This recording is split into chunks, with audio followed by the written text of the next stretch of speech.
नमस्कार, आप देख रहे हैं टीटीएन 24 न्यूज और मैं हूं आपके साथ मानवी ठाकुर। शुरुआत करते हैं आज की खास खबरों के साथ। उत्तर प्रदेश के नगर विकास एवं ऊर्जा मंत्री ए.के. शर्मा ने बुधवार को लखनऊ के शिवरी कूड़ा निस्तारण प्लांट का दौरा किया। उन्होंने वहां चल रहे लीगेसी वेस्ट प्रबंधन कार्यों का निरीक्षण कर अधिकारियों को आवश्यक दिशा निर्देश दिए। मंत्री ने जोर देकर कहा कि शहर की स्वच्छता बनाए रखने के लिए मानव श्रम और आधुनिक मशीनों का समुचित उपयोग किया जाए। उन्होंने पार्षदों से भी अपील की है कि वे अपने वार्डों में कचरा प्रबंधन के लिए मशीनों के उपयोग पर विशेष ध्यान दें।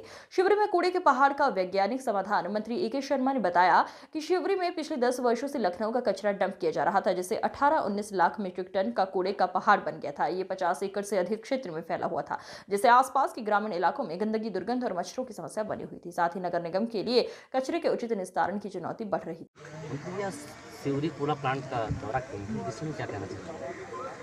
आज एक बहुत ही महत्वपूर्ण कार्य हो रहा है, उसको देखने के लिए मैं यहाँ आया हूँ। शिवरी में जो 10 साल से ज़्यादा कूड़ा डंपिंग का एक लखनऊ नगर का बहुत बड़ा जो स्थान था, जहाँ लगभग 18-19 लाख टन मीट्रिक टन जो है कूड़ा इकट्ठा हुआ था।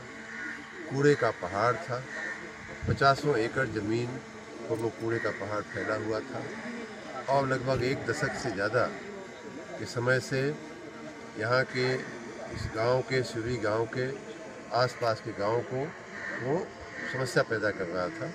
गंदगी, मच्छर, दुर्गंध, धुआं, ये सब कुछ आसपास के गांव के लोगों को झेलना पड़ता था।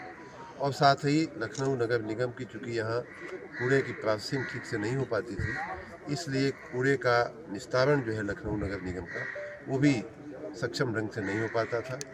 इन सारी समस्याओं के मद्देनज़र लगभग 2 साल पहले हम लोगों ने, माननीय महापौर जी ने, नगर आयुक्त ने, हम लोगों ने मिलकर के सोचा कि इसका वैज्ञानिक ढंग से कैसे इस कूड़े का निस्तारण किया जाए। और उस वैज्ञानिकता लाने के प्रयास के रूप में 100 करोड़ रुपया लगभग सरकार ने, हमारी राज्य सरकार ने, हम लोगों ने नगर निगम को उपलब्ध कराने की बात कही, बजट दिया और इन्हें बताया गया कि इसका मशीन और अन्य उपायों से कैसे साइंटिफिक ढंग से इसका निस्तारण हो सके, वो आप सोचिए। मुझे बहुत प्रसन्नता है कि माननीय महापौर जी के नेतृत्व में, नगर आयुक्त के नेतृत्व में, यहाँ नगर निगम के जो अधिकारी हैं, उन्होंने इसको एक चुनौती के रूप में लेते हुए और उसमें से जो 18-19 लाख मीट्रिक टन का जो कूड़ा था, उसमें से आधे से ज़्यादा 53% से ज़्यादा लगभग 10 लाख मीट्रिक टन कूड़े का निस्तारण हो चुका है। आप जहाँ खड़े हैं, जहाँ हम लोग बैठे थे अभी, और कुछ हरे भरे पार्क यहाँ दिखाई दे रहे हैं, वो सारी की सारी जगहें एक समय ऐसा था कि कूड़े के पहाड़ के नीचे थी। उन कूड़े के पहाड़ों में न सिर्फ ज़मीन थी अंदर, बल्कि पुराने डंपर, पुराने ट्रैक्टर, पुराने शेड भी उन कूड़ों के नीचे दब गए थे, जैसा कि आपने प्रेजेंटेशन में देखा होगा।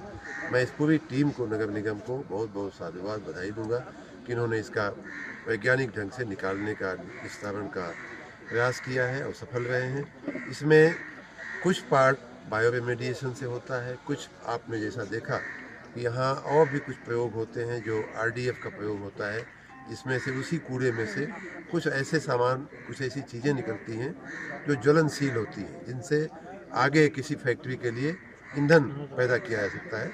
आप ये जो ट्रक देख रहे हैं, ये उसी ईंधन को ले जाने की ये ट्रकें लगी हुई हैं। इनको सीमेंट फैक्ट्रियों में भेजा जाता है और भी कई जगह इसका उपयोग होता है। तो इस प्रकार इसमें भी एक वैज्ञानिकता आई है, इससे नगर निगम को इनकम भी होती है। उसी प्रकार कुछ ऐसे पदार्थ होते हैं जिनको हाईवे बनाने में, नेशनल हाईवे ने ये शुरुआत किया है कि उनको हाईवे के अंदर उसका उपयोग हो जाता है। तो इस प्रकार जो कूड़ा है उसको विभिन्न प्रकारों से कैसे हम पुनः रिसाइकल करके या पुनः उसका उपयोग करके हम उसको करें, और जो नहीं होता है उसको बायो रेमेडिएशन से हम कैसे उसको गला दें, कैसे उसको ख़त्म कर दें। ये सारे प्रयासों के साथ आधे से ज़्यादा यहाँ का कूड़े का पहाड़ दूर हो चुका है। आने वाले दिनों में हम लोग एक वेस्ट टू एनर्जी प्लांट का भी यहाँ प्रयास कर रहे हैं, उसका भी बहुत जल्दी ही शुरुआत हो जाएगी।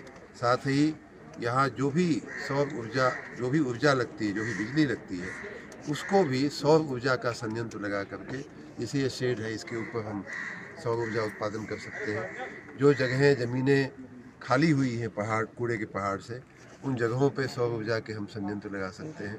तो ये सारी चर्चा और विचार है, आने वाले दिनों के लिए सारी प्लानिंग है। मैं आशा रखता हूँ कि बहुत जल्द ही जो बचा हुआ कूड़े का पहाड़ है, आधे से कम हो गया है, लेकिन जो भी बचा हुआ है उसको भी हम साल 2 साल के अंदर इसको भी ख़त्म करके पूरी ज़मीन हम यहाँ मुक्त कर लेंगे, समाज के लिए उपयोगी बनाएंगे। और मैंने ये भी कहा है नगर निगम को कि क्योंकि गांव वालों ने वर्षों से नहीं बल्कि दशकों से बहुत बड़ा बलिदान दिया है नगर को साफ रखने के लिए, अपने सीने पे पहाड़ जैसा कूड़ा अपने रखा है, तो उनको कुछ इनाम मिलना चाहिए, कुछ बेहतरी मिलनी चाहिए, एक अच्छा पार्क बन जाए, एक अच्छा स्टेडियम बन जाए। इस दिशा में भी काम करने के लिए हमने नगर निगम को बोला है। कुल मिलाकर के ये सिर्फ लखनऊ नगर का प्रयोग नहीं है, सिर्फ उत्तर प्रदेश का प्रयोग नहीं है, पूरे देश के लिए एक सक्सेस स्टोरी है, सफल गाथा है। और मैं तो यूँ कहूँगा कि आने वाले दिनों में जब हम ये सारा जो पाइपलाइन में काम है उनको जब कर लेंगे तो एक पूरी एक वैश्विक स्टोरी बनेगी, वैश्विक सफल गाथा बनेगी। मैं एक बार फिर से नगर आयुक्त को, महापौर जी को और सभी नगर कर्मियों को, नगर के अधिकारियों को बहुत बहुत धन्यवाद, बधाई। मंत्री जी, एक सवाल और है, यहाँ पर ज़्यादा